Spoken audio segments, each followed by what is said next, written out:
एक छोटे बच्चे की इंसानियत। गांव का नाम था सुखपुर। ये गांव हरे भरे खेतों, शांत वातावरण और भोले भाले लोगों के लिए प्रसिद्ध था। गांव में एक छोटा सा लड़का रहता था जिसका नाम मधु था।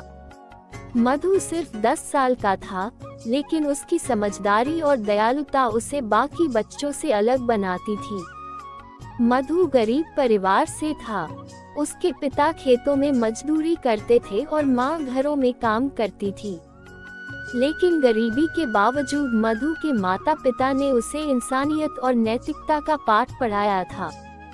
वह हमेशा दूसरों की मदद करने के लिए तैयार रहता था।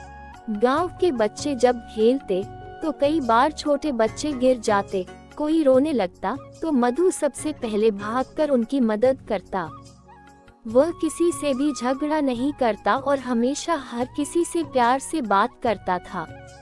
एक दिन की बात है, सर्दियों का मौसम था। ठंडी हवा चल रही थी और गांव के लोग जल्दी जल्दी अपने घरों में दुबक रहे थे।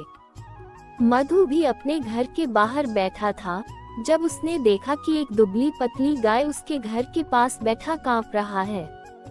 गाय बहुत कमजोर लग रही थी और शायद कई दिनों से भूखी थी। गांव के लोग आमतौर पर जो गाय दूध नहीं देती उसे आवारा गाय बोलते और आवारा गायों को भगाते थे, लेकिन मधु को उस पर दया आ गई। उसने गाय को घास खिलाया, अब वह उसे रोज घास खिलाया करता है। धीरे धीरे वह गाय स्वस्थ हो गई और मधु की सच्ची दोस्त बन गई।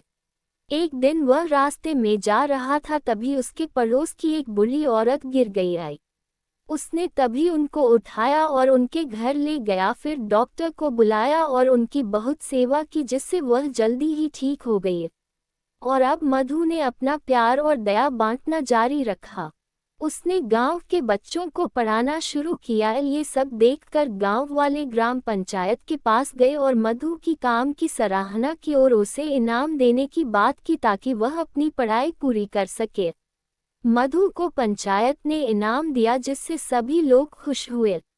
मधु के माता पिता को मधु पर बहुत गर्व हुआ है। सीख: कभी भी किसी की मदद करने से पीछे न हटे, क्योंकि एक छोटी सी दयालुता पूरी